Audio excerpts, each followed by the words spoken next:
Good morning. Good morning. It is 8:30 on Wednesday morning, May 3rd, I think, and it is time for Coffee and Conversation with Susan McMullen. And I am Susan McMullen. I am your host or hostess. I am founder of the Social Sisterhood, and I help women know that they can be so much bigger than they can be. So I am glad to have you today. Again, I'm Susan McMullen. I'm with the Social Sisterhood. I also do professional speaking, and I also am a partner with Rodan & Fields. And I started that because I wanted to help women not only be, it was part of the circle of knowing that they could be more than they ever dreamed they could be, because I want them to look good and feel good. It's really the feel good. We're all beautiful, but sometimes we feel more beautiful when we take care of ourselves. So that's where the Rodan & Fields comes in. And if I can help you feel better so that you step out and follow your passions, then that is my mission right there. So welcome this morning. Again, it's Wednesday morning. It's beautiful outside today. And so our topic of conversation today is, good morning. Our topic of conversation today is, do you trust yourself? So I'm going to share a couple little stories here because I think sometimes that I would love to say all the time, I trust myself wholeheartedly. But the bottom line is I really don't. And it's gone on for a long time. So it's something that I work on. I'll never forget when I was in nursing school. I had no idea what I was doing. None whatsoever. And I was scared to death. You hold somebody's life in your hands, you give these medicines. It is so crazy. And so I can remember being in nursing school, and there was a guy who was in nursing school. His name was Earl. He was in my class. And he had been an LPN and was studying to get his BS in. So I would go into the hospital and we'd have an assignment. And I can remember just kind of like hiding in a little corner going, Earl, come here. What am I supposed to do? And he would kind of tell me, and then I could figure it out. But I was a great nurse, but I always second guessed myself and doubted myself. When I got actually into nursing, when it came to doing things like giving chemotherapy or something that just kind of freaked me out. And I was like, I don't know if I've got this here. So I would always call my friend Holly, and I would say, Holly, you cut it by this, or you dilute it by this, or you push it X number of cc's per minute. And she would say the same thing I already knew, but I just didn't trust myself enough for that. And so, here I am. That was 25 years of that.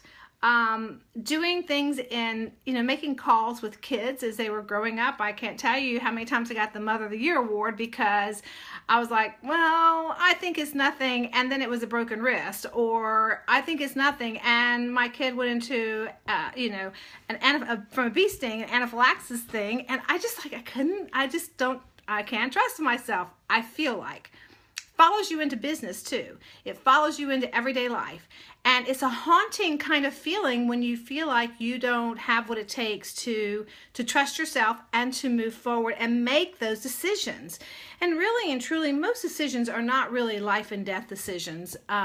Sometimes in the hospital I felt like they were, but most of them are not really life and death. Especially when it's in business, and you just have to give yourself credit and say, I am good enough and I know enough that I can make a decision and trust myself. I was sending out some emails, and a friend of mine is like, push the button with confidence. I'm always afraid, what if it's not right? What if it's not perfect? All those what ifs eat us alive sometimes. And so really just looking inward and telling yourself, and that is something I am so working on. Obviously, I just gave you stories from nursing all the way up to present. And when I joined Rodan & Fields, like, oh, shouldn't I? And it's like, oh, I should, but I don't want to hurt anybody's feelings. I don't want to step on toes. Do I know enough? Am I good enough? Do I know enough? I mean, it goes on and on and on. So does anybody else, is it just me? Please tell me it's not just me. Type it into the box or something.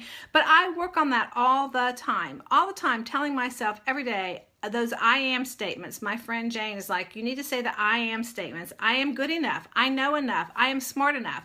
And I practice those. And we talked about that the other day, about, greeting the day and knowing that you you've got what it takes. You're here for a purpose. You've been led here. You're led into what you should be doing. And you just have to trust. You have to trust the universe.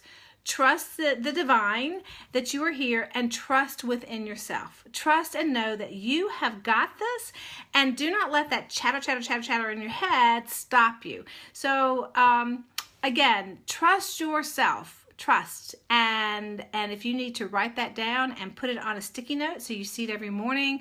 I have some sticky notes around my house, and they say, you're good enough. You know enough. You got this, girl. You can do this. You're perfect. We all need those things. So keep that in mind. And that's really what I wanted to talk about today. It's Wednesday. It's gorgeous. You've got today and tomorrow and Friday and every other day after that to start anew, and trust yourself. And if you can just make a decision and just do it and not second guess. When I used to take those standardized testing, I never tested well. And when I think back on that, it's because every time there was a question, I was like, I don't know. Are they really saying this? Or are they trying to trick me and saying this? Or should I be doing this? Just make the decision. It's usually pretty cut and dry, but you just have to trust yourself to, as Jane says, hit that button.